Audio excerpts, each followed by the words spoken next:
Okay, so now, Ken, I got to ask you about Pimp C, man. How did y'all link up? And what was it like when you first met him? And did you realize that the young Pimp C was going to go out a legend? Man, I first met Pimp C at the Ghetto Mall, at Sharp Tall Mall, and he had some mink shoes on, and I had a mink coat on. I just liked the shoes, because you know, I don't know if people know it, but I tell them now. I usually don't like to brag, but I used to model for Murray Shoes.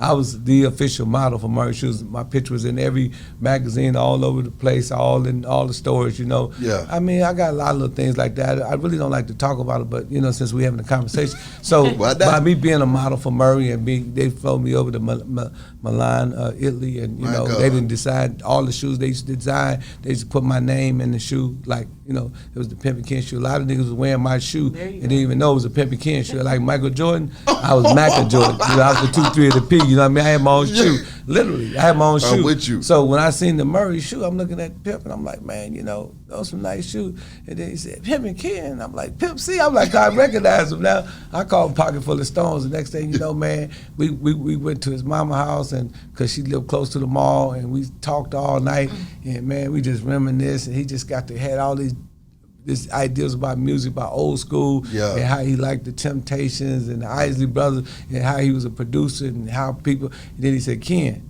you need to be a producer. You know, he said, man, you colder than Dr. Dre. I said, no, man, don't put that on. He said, you colder than DJ Quick. But what he was saying was that he can be the producer and he can put my name on it. He believed because by my name being on, he was just that type of dude. He just have some wild shit. Yeah. And you know, so you know, we eventually became best friends, and you know, we ended up doing the deal with Universal where he's supposed to play in my life. We had a $3 million deal with Universal, and unfortunately he died. But you know, when he went to jail, you know what I'm saying?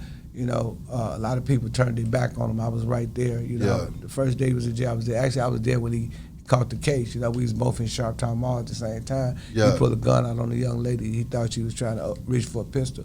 You know, so that, you know, just kept on. He did the whole bit. I was just writing him and, you know, doing little things for him and stuff like that. And then when he came home, the first person he asked for was me. Yeah. So then we said, Ken, you know, we too close to not let the world know. So we did this movie called The Best of Both Worlds. So it's really a life. It's a life. Go to my mansion. I count like 150,000. You know, pulling up in the Rolls Royce. Pimp got his Bentley. You know, we just shining, stunning. You know, jury pull out jury, let niggas know, man. You know, it's the best of both worlds, the pimping and the rapping. You know what I'm saying? Me, Ken rap, Ken pimp, and I rap. But it's the best of both worlds. And you know, he quoted me a lot every time he'd be at a radio station like this, and I'm not even in the conversation. He just, yeah, man, Pimpin' Ken saying, man. And you know, people like, man, y'all really close, and we was really close, man. And the day before he died, he called me because we didn't see each other for about a month. He said, Pimpin', I'm so sorry, man. I've been tardy, man. I should be calling you, right? And it was the strangest thing ever. I'm just sitting there, I'm listening to him. I was in Atlanta when he called me. I said, this is some weird shit. You know what I'm saying? And then next thing I know, I think it was maybe too short of somebody got in contact with me and said, man, you know, Pimp dead. You know, and I was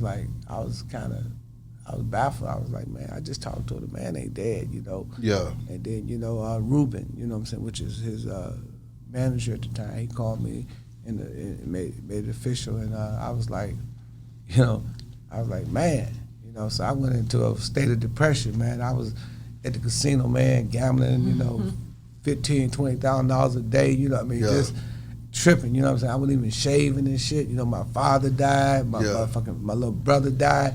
I was like, damn, everybody's dying around this motherfucker, you know what I'm saying? So I'm like, I'm just, whatever. And then, you know, I think it was about 2 years later, you know, something just hit me, you know what I'm saying? Then I just, one of the brothers called me, and then I just said, man, let me, you know, get back in this game for Pimp. You know what I mean? So I got back out. I started selling DVDs out the trunk again. You know, people don't know. They think I'm just selling DVDs. But, you know, man, this is my man. I want the world to know who my man is. I want them to know that, man, this dude was a cold dude. Yeah. If you don't believe me, check out the DVD. It's on record. you know. And then, you know, me and Pimp are always talking about, because I had Pimp selling the DVDs too. And he said, Ken, why you selling DVDs, man? You got money, you know, you got this, you got that. I said, DVD, I'm not, I said, Pimp said, I'm not selling, I'm selling flyers. It's got my name on it. You know what I'm saying? It's got my commercial. I said, if they go home and put it in that damn DVD player, hey, man, ain't no BET or MTV. It's just me, baby. Come on. You know what I'm saying? Come I on. said, man, it's really a lot of game. That's why I said real game ain't transparent. These niggas laughing at me selling DVDs, but they going home watching me too. And they putting it on their panel, on their whatever you call that thing, they shelf. And I'm a billboard in their crib. You know what I'm saying? So your bitch watching me too, my nigga. I'm with you, kid. I'm with you. But you know, don't that don't mean to be offensive. I'm just trying to say for all my haters. You know what I'm saying? I mean, for all the people that hate, you know what I'm saying, nigga, you know what I'm saying, check your bitch, you know what I mean? Don't check the pimping, man. You know what I mean?